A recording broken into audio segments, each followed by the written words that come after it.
دا په بغلان کې د یو افغان سوداګر له لوري جوړه شوې د چپلکو تولید کارخونه ده چې هره ورځ شاوخوا 1200 جوړې نارینه، ښځینه او د ماشومانو چپلکې تولیدوي او لسګونه کسانو ته یې کاري زمینه برابره کړې ده.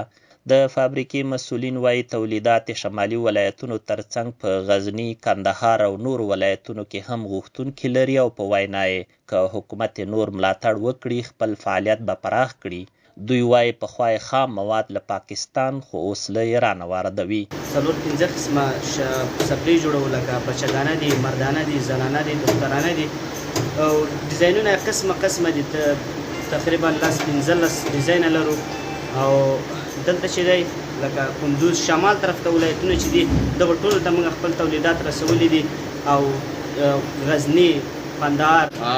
دغه کمپنۍ په الحال په 2.5 لکه ډالر به دلته سرمایه ګذاري شوې وي. دلته تخمینا 80 نفره یا ډېر په سیزن کې حتی 100 نفره مستقیم او غیر مستقیم دلته کار کوي. حتی د مهاجرینو لپاره لکه پاکستان چې راغلي، د ایران چې راغلي، دلته هم د کار زمینه ورته برابره شوې ده.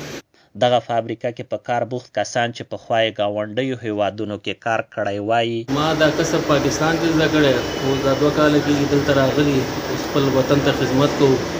اوس هر شی په دې وطن کې جوړېږي. مخکې به هم خلکو نه د چین نه مقصد ایران نه سپلکې راوښتلې. اوس الحمدلله هر رقم سپلکې دلته تولید دلته کېږي.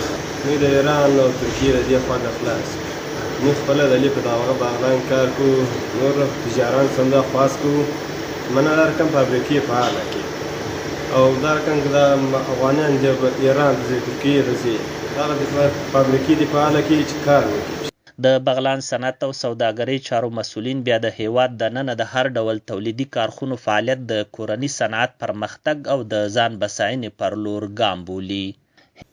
دغه فابریکې چې د بغلان په ولایت کې فعالیت لري، الحمدلله په سلو کې 80% د خلکو ته د کار زمینه مساعد شوې ده. خلک کار بوخت دي او الحمدلله دغه کارونه کولی شي چې هغه خلک، هغه دوستان چې په بیکارۍ باندې او په مشکلاتو دچار وو یا خارج ته تلل، هغو ته د کار زمینه برابره شوې ده او هغه الحمدلله په کار باندې عملاً بوخت دي. هیواد کې د سترو فابریکو بیا فعالیت ترڅنګ خصوصي تولیدي کارخونو ته هم د فعالیت زمینه برابره شوې چې د کورني صنعت وده کې یې پام وړ رول لوبولی.